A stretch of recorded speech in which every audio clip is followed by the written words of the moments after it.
अगर शराब बंदी को हटाकर इसके रेवेन्यू को सिक्योरिटाइज कर दिया जाए अगले 20 बरस कि शराब के टैक्स से जो पैसा आएगा इस पैसे को बजट में नहीं लिया जाएगा, ये सिर्फ और सिर्फ बिहार में एक नई शिक्षा व्यवस्था बनाने के लिए खड़ा किया जाएगा। बुलेट ट्रेन चलाने के लिए 1 लाख करोड़ रुपया जापान से लोन लिया गया है 3% ब्याज पर, कि क्या शराब जैसे धंधों से जो टैक्स आता है वो सर नेताजी के सुरक्षा पर वो पैसा न खर्च हो, उनका फर्नीचर न बनाया जाए, उनका हेलीकॉप्टर न खरीदा जाए, उसको बच्चों के सिर्फ और सिर्फ पढ़ाने के लिए खर्च किया जाए, इसका भी कानून में प्रावधान किया जाए। क्योंकि मुख्यमंत्री खड़ा होकर कहता है अरे भाई हम लोग गरीब राज्य है, खिचड़ी खिला रहे हैं, यही कम बात। जन स्वराज पदयात्रा के सूत्रधार और चुनावी रणनीतिकार प्रशांत किशोर 2 अक्टूबर से पहले समाज के अलग अलग वर्गों के साथ बैठकर कई मुद्दों पर विचार विमर्श कर रहे हैं।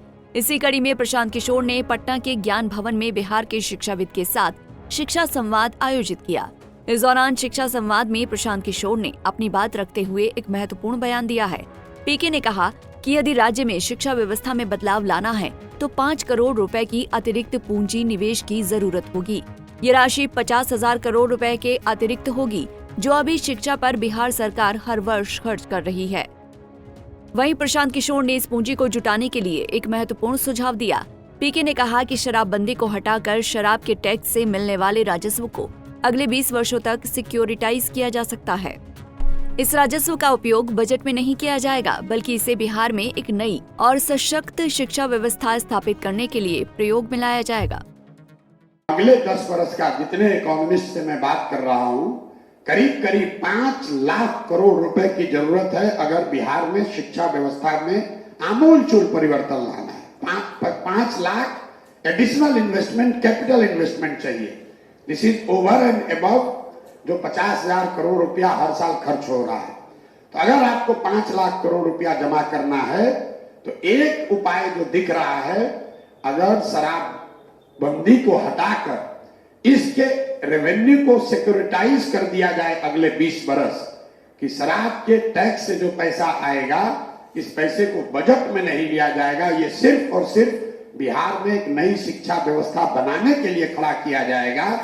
तो दुनिया भर के इकोनॉमिस्ट जो लोग हैं वो बता रहे हैं कि 15 से 20,000 करोड़ रुपया हर साल को अगर आप सिक्योरिटाइज कर दीजिए तो आपको अगले 3, 4, 5 सालों में 5 लाख करोड़ रुपया आप मार्केट से बोरो कर सकते हैं बहुत सस्ते दर पर। जैसे बुलेट ट्रेन चलाने के लिए 1 लाख करोड़ रुपया जापान से लोन लिया गया है 3% ब्याज पर।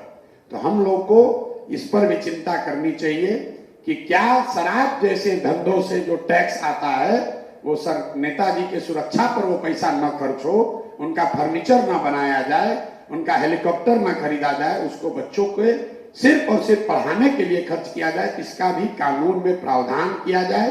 कम से कम जन स्वराज की पब्लिक घोषणा में ये कहा जाए कि शराबबंदी अगर हटाएंगे तो ये पूरा पैसा सिर्फ और सिर्फ बिहार में भविष्य बदले इसके लिए बच्चों के पढ़ाई पर, कैपिटल इंफ्रास्ट्रक्चर बनाने पर खर्च करेंगे। इस पर भी आप लोग को चर्चा करनी चाहिए और मतलब कि संसाधन आएगा कहाँ, ये मेरा एक विचार है। बाकी और जितने लोगों का विचार है कि 5 लाख करोड़ रुपया कैसे इकट्ठा किया जाएगा।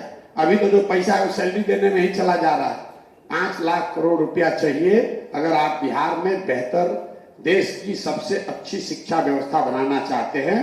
उसके लिए इंफ्रास्ट्रक्चर के लिए, ट्रेनिंग के लिए, प्रोटोकॉल्स के लिए, प्रोसेसेस के लिए वो व्यवस्था लगेगी।